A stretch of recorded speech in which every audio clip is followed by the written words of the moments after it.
Hello guys, तो आशा है कि आप सब बढ़िया होंगे। तो आज की इस वीडियो में हम लोग कट ऑफ के बारे में जानकारी प्राप्त करेंगे कि आखिर में कितना कट ऑफ होने वाला है। इस वीडियो में कट ऑफ के बारे में ही जानकारी लेंगे और जानेंगे कि कितना हो सकता है कट ऑफ। जैसे कि आप इस पिक्चर में देख सकते हो कि किस तरह का नज़ारा आपको देखने को मिलता है नाइजर का और सीबीएस मुंबई का। एक बेहतरीन रिसर्च इंस्टीट्यूट है जहाँ पे आपको हर तरह की फैसिलिटी उपलब्ध कराई जाती है। यहाँ तक कि आपको फाइनेंशियल सपोर्ट भी दिया जाता है। स्कॉलरशिप की बात करते हैं या इंटर्नशिप फेलोशिप की बात करते हैं, स्टाइपेंड की बात करते हैं। इसके अलावा बहुत सारे ऐसे चीज़ें हैं जिसके बारे में मैं एक्सप्लोर करूँगा अगले आने वाले वीडियो में। पहले आप सभी का डिमांड था कि हम आपके लिए एक कट ऑफ वीडियो बना बना बना दें, जिसके लिए जिससे आप ये जानकारी प्राप्त करो कि आपको कितने रैंक तक आपको मिल सकता है ये नाइजर या फिर सीबीएस मुंबई। जैसे कि आपको पता होगा कि नाइजर में 202 सीट्स हैं और सीबीएस में 57 के अप्रॉक्स सीटें हैं। और यहाँ पे सारी चीज़ें इसी के बारे में अंतर्गत चलेगा। और जैसे कि आपको पता होगा कि सीबीएस में कम सीटें हैं, तो इसका मतलब ये नहीं कि यहाँ पे स्टूडेंट सबसे जल्दी फील हो जाते हैं या फिर और नाइजर में सबसे मतलब ज़्यादा होते हैं और बाद वाले रैंक को नाइजर मिल जाता है, ऐसा नहीं है। पिछले साल के डेटा के अनुसार ऐसा पाया जाता है क्या कि आपको अगर लेस भी कम भी रैंक है, मतलब कि ज़्यादा भी रैंक है, तो आपको मिलने की आशंका है। तो चलिए इस वीडियो में देख लेते हैं कि आखिर में डेटा से ही हम पता करेंगे कि आखिर में किस रैंक तक आपको मिलने वाली है मिलने वाला है नाइजर या फिर सीबीएस। तो चलिए शुरू करते हैं और जानकारी प्राप्त करेंगे इसके बारे में। जैसे कि देख सकते हैं, जब आप यहाँ आते हो तो सीबीएस मुंबई एक यूनिवर्सिटी ऑफ मुंबई के अंतर्गत आता है और इसी कारण इसका जो कैंपस है वो छोटा सा है। क्योंकि अगर बात करें तो ये यूनिवर्सिटी ऑफ मुंबई के अंतर्गत आता है, एक छोटा सा कैंपस है इसका अपना। बट यूनिवर्सिटी ऑफ मुंबई यानी कि यूनिवर्सिटी ऑफ मुंबई की बात करते हैं तो वो बड़ा ही है, बहुत बड़ा ही है। अब जब देखते हो कि जब यूनिवर्सिटी का नाम आ जाता है बहुत बड़ा होता है उसका कैंपस। तो आप देख सकते हो यहाँ पे इस तरह का आपको देखने को मिलता है। और इसके बारे में अगर और जानकारी चाहिए तो आप हमारे चैनल को सब्सक्राइब कर लीजिए। आज मेन रूप से हम लोग ये बात करेंगे कि जो कट ऑफ होने वाला है ये क्या। जैसे कि आप लोग को बोर हो रहा है कि हम डायरेक्टली कट ऑफ पे नहीं जा रहे हैं, बट जाएंगे ऐसा नहीं है। सारा मैंने पीपीटी में एक कन्वर्ट करके लाया हो डेटा, उसी के अनुसार हम लोग पता करेंगे। जैसे कि आप लोग को पता, जैसे कि एक ऑफिशियल डाटा के अनुसार मैंने जिसका जो स्कोर कार्ड था वो इस बार नहीं लाया, अगले वीडियो में मैं स्कोर कार्ड भी आपको दिखाऊंगा पिछले बार का। तो उसमें एक होता है क्या, जो नंबर ऑफ कैंडिडेट अपीयर, कितने कैंडिडेट अपीयर किए गए। तो आपको पता चल गया है यहाँ पे। जो पिछले साल 2023 की बात करें तो 26,884 स्टूडेंट ने नेक्स्ट 2023 का एग्ज़ाम दिया था। भरे तो बहुत कहने का मतलब 28,000 30,000 के आसपास नेक्स्ट का एग्ज़ाम फिल किए थे, फॉर्म फिल किए थे। बट जो अपीयर्ड हुए थे एग्ज़ाम में वो हुए थे कितने, 26,884 स्टूडेंट अपीयर हुए थे। बट जानकारी यहाँ पे ये इंपॉर्टेंट है कि जो क्वालिफाइड कितना किया गया ये ज़्यादा इंपॉर्टेंट है। आपको देख कर हैरानियत होगी कि जो क्वालिफाइड किया गया था, नंबर ऑफ़ कैंडिडेट का, नंबर ऑफ़ स्टूडेंट का, वो केवल किया गया था कितना, 2586 स्टूडेंट। ये ऑफिशियल डाटा, ये स्कोर कार्ड पे लिखा गया था। मैं ऐसे ही नहीं बोल रहा हूँ कि ये इतना मेरे पास डाटा कहाँ से है, ये ऑफिशियल था, ये लिखा गया था स्टूडेंट स्कोर कार्ड पे। वो मेरे पास अभी है बट अभी मैं शो नहीं करूँगा, ये रिवील नहीं करूँगा। बट आपको जानकारी ये पता चलेगी कि आपको देखिए दिया कितना गया था, नंबर ऑफ स्टूडेंट अपीयर्ड कितने हुए थे, 26,884। बट क्वालिफाई कितने किए थे, जिसमें से मैं भी था, तो इतने लोग क्वालिफाई किए थे। इसके अलावा बात कर लेते हैं कि आखिर में कितने रैंक तक आपको मिला था और नेक्स्ट 2024 में नाइजर में एडमिशन, और कितना तक जाने की आशंका है इस बार। तो आप देख सकते हो क्योंकि रैंक इंपॉर्टेंट रखता है। जैसे कि यहाँ तक मैंने एक बनाया डेटा के अनुसार, जनरल का गया था मार्क्स जो था वो आप यहाँ पे देख सकते हो कि जो जनरल का रैंक गया था वो गया था 55 के अबव। मतलब अगर 50 है, 55 के अबव है, तो आपका क्या हो रहा था, आपको नाइजर जैसे एक बेहतरीन रिसर्च इंस्टीट्यूट में एडमिशन आपको मिल गया था। ठीक, जबकि बात करते हैं ओबीसी एनसीएल में तो वो 40 मार्क्स तक भी चला गया था आपको। जहाँ पे हम लोग का जो टोटल स्कोर था वो था 150 आउट ऑफ समून गेट। यानी कि अगर 55 आप ला रहे हो 150 में, तो आपको इतना तक भी आपको जनरल में आपको सीटें उपलब्ध हो गई थी। नाइजर की बात किया जाए, ओबीसी एनसीएल की बात करें तो वो 40 नंबर आप ला रहे हो, तो जो लाया था उसको भी मिल गया था क्या, नाइजर भुवनेश्वर मिल गया था। SC ST की बात करते हैं 35 गया था और ST की बात करते हैं 32। यानी कि आपको अगर आप इस कैटेगरी बिलोंग करते हो तो अगर आप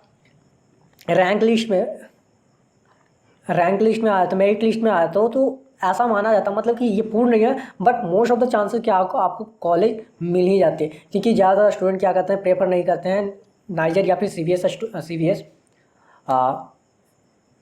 सीबीएस में जाने के लिए, एडमिशन लेने के लिए, क्योंकि वो कुछ और फॉर्म भर रखे होते हैं। इसी कारण वो लोग चाहते नहीं है कि नाइजर या फिर सीबीएस में एडमिशन ले। तो इसी कारण पीछे वाला जो स्टूडेंट होता है, यानी कि जो ज़्यादा रैंक आ जाता है जिनका 1500 यानी कि 1200-1500, तो उनका जो कैटेगरी रैंक होता है उनका आने की पूर्ण संभावना रहता है। तो इसी कारण नाइजर में 40 नंबर तक मिला था। कब? ये 2023 की डेटा के अनुसार बताया जा रहा है। और 35 के अप्रॉक्स, ये 35 या 32 के अप्रॉक्स गया था एससी में। एसटी में तो और 30, यानी कि आप अगर आप कट ऑफ भी पार कर रहे हो ना, करने का मतलब आप मेरिट लिस्ट में हो ना, तो आपको कॉल करके बुलाया जा रहा था, आपको डॉक्यूमेंट वेरिफिकेशन कराया जा रहा था। आप देख सकते हो। और रैंक की बात करते हैं तो रैंक बहुत ज़्यादा इंपॉर्टेंट है, क्योंकि इस बार भी वैसे ही संभावना है, बट इस बार थोड़ा सा कम जाएगा। रैंक के अनुसार देखा जाए तो नाइजर का जो रैंक वाइज था वो अप्रोक्स ये 600 के अप्रोक्स चला गया था। ये मेरे को करेंटली याद नहीं है कि कब तक गया था, वो डेटा भी हमें शो किया गया था जब आप काउंसलिंग के टाइम पर आओगे। तो ओबीसी एनसीएल का मेरे को याद है कि ये जो था वो रैंक 943 के अप्रोक्स गया था ओबीसी एनसीएल में, यानी 40 या 39 मार्क्स पे था उसका रैंक। आई डोंट नो कि कितना था, बट आप देख सकते हो इतना गया था रैंक वाइज। एससी की बात करते हैं अप्रोक्स 1500 तक गया था, और एसटी की बात करते हैं तो ये तो और चला गया था 1800, यानी कि ये 2000 तक भी जा गया था। मेरे को एग्जैक्टली डाटा याद नहीं है, बट आप सोच सकते हो अगर आप मेरिट लिस्ट में आ जाते हो तो आपको मोस्ट ऑफ द चांसेस ये रहते हैं कि आपको एडमिशन मिलने की पूर्ण संभावना रहती है।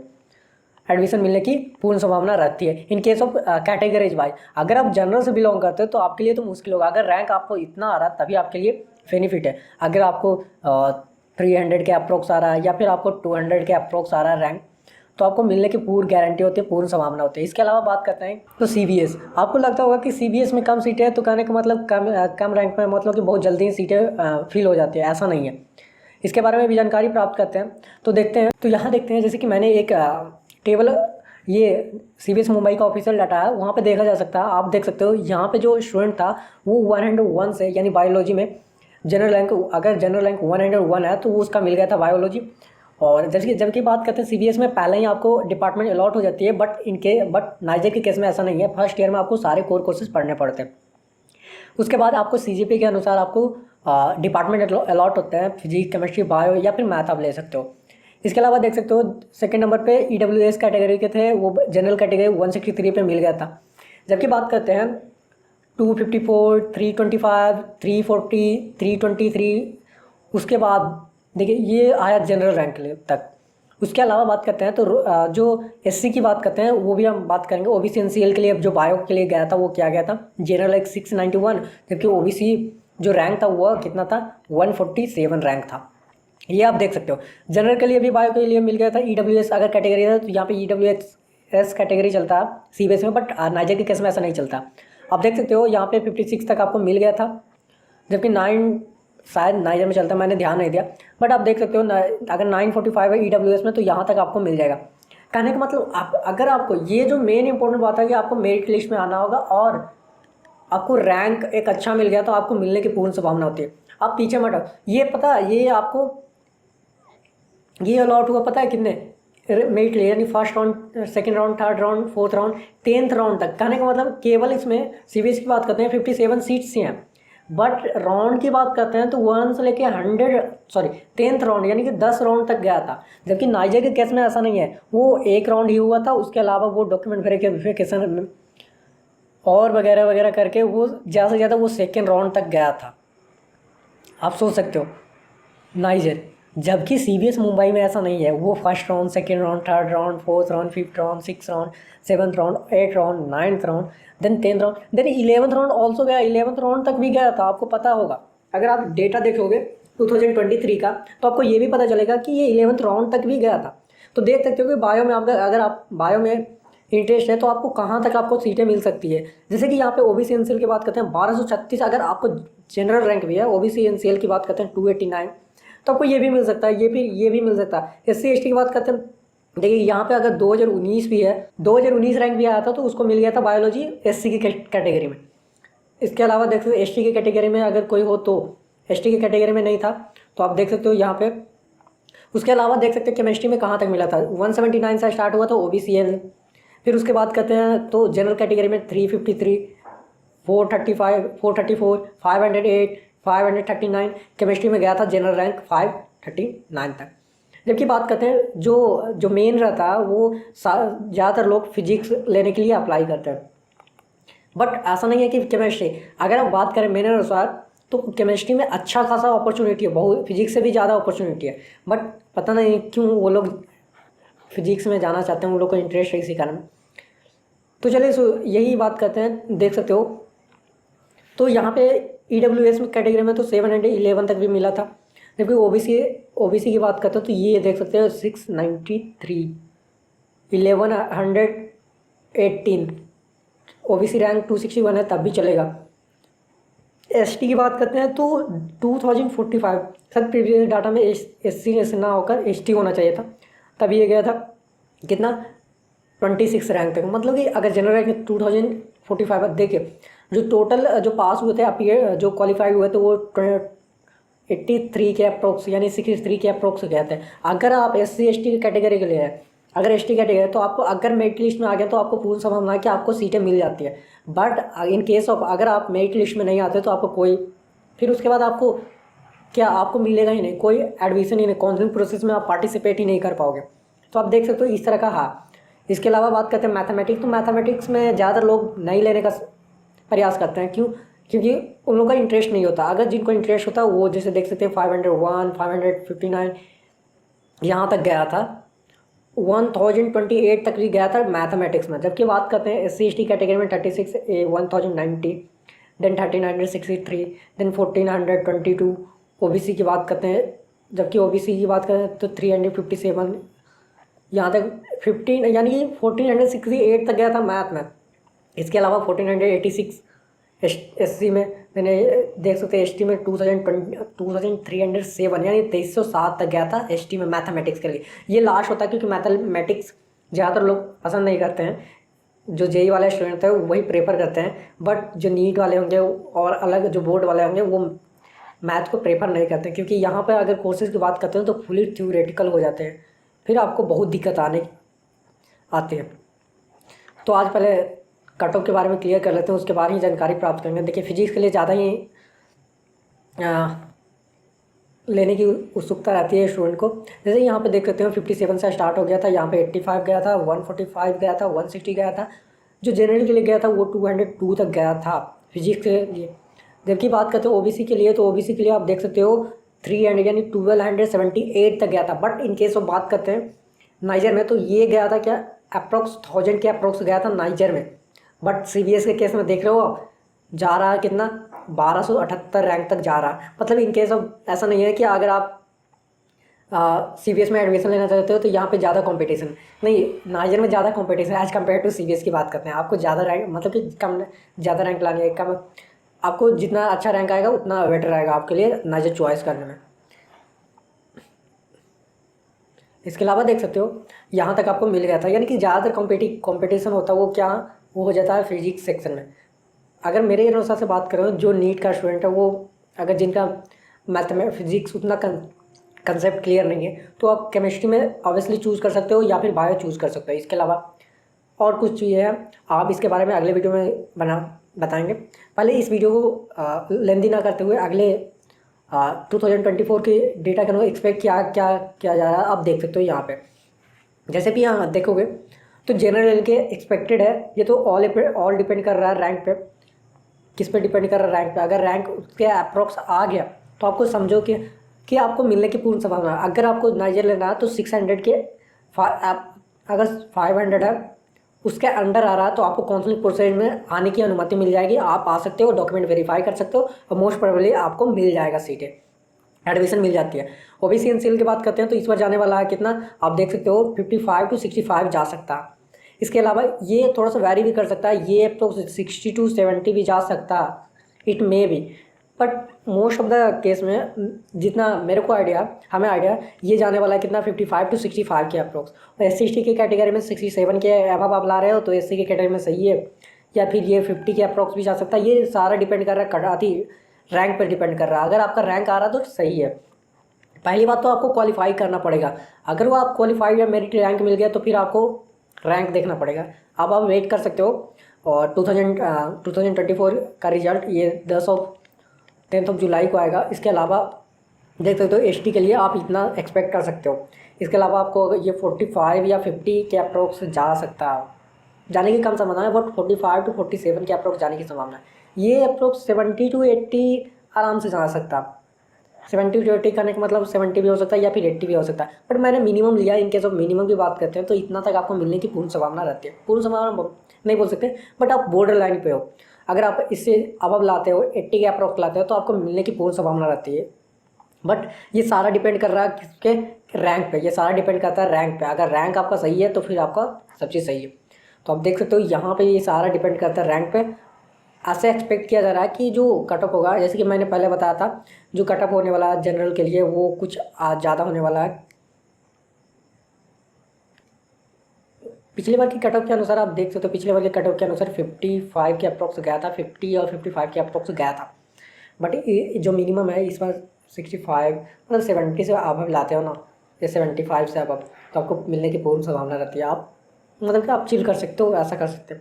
बट मेन जो डिपेंड करता है रैंक पे, जैसे कि मैंने रैंक वाइज आपको बता दिया, आपको जनरली आपको रैंक वाइज ही जाना। इसके अलावा आप देख सकते हो आज के इस वीडियो में इतना ही। आपको रैंक के बारे में जानकारी मिल गया, और एक ये भी है कि आपको काउंसलिंग कैसा होता है इसके बारे में, और ये जो कैटेगरी वाइज होते हैं उनको क्यों क्या बेनिफिट होता है एज कम्पेयर टू जनरल, इसके बारे में भी तैयारी बताएंगे। क्योंकि नाइजर केस में ऐसा देखा गया, जब मैं था तो उस समय ये देखा गया था कि जो जनरल में है, जनरल का जो सीटें होते हैं वो साइड 101 तक सीटें होते हैं। तो इन केस ऑफ अगर इसमें ओबीसी भी आ रहा है, ओबीसी एनसीएल का जो स्टूडेंट है वो भी आ रहा है, तो ये पता है ये काउंट हो जाएगा जनरल में। यानी कि जो जनरल की सीटें है वो फिलअप हो जाएंगी ओबीसी, बट वो काउंट होगा जनरल में। तो वो सीटें बच जाएंगी, वो सीटें बच जाते हैं ओबीसी के लिए, और ये बेनिफिट कर जाता है ओबीसी एनसीएल और स्टूडेंट के लिए।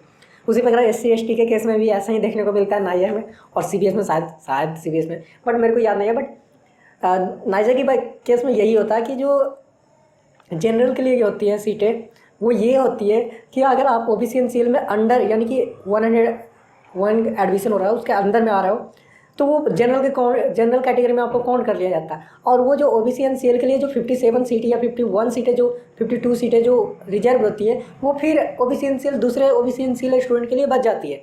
तो समझ रहे हो कि आपको कैटेगरी वाइज कितना रिलैक्स दिया जा रहा है नाइजर या सीबीएस जैसे एक बेहतरीन रिसर्च इंस्टीट्यूट में। जनरल की कैटेगरी में आप देख रहे हो कि जो रैंक हो रही है अंडर, आप 600 अंडर के ला रहे हो तो आपको नाइजर या सीबीएस मुंबई मिल सकता है। चांस बहुत ज़्यादा है कि आपको मिल जाएगा नाइजर या सीबीएस में। मेन बात आपको रहना क्या, मेरिट रैंक में आपको लाना। मेरिट रैंक अगर आपका आ गया तो वो ज़्यादा इंपॉर्टेंट रखता है, क्योंकि बहुत जैसे आपने फर्स्ट स्लाइड में देखा था कि जो अपीयर्ड कैंडिडेट थे वो 26,000 के अप्रोक्स उससे ज़्यादा थे, जबकि जो क्वालिफाई किए थे वो 2500 के अप्रोक्स थे।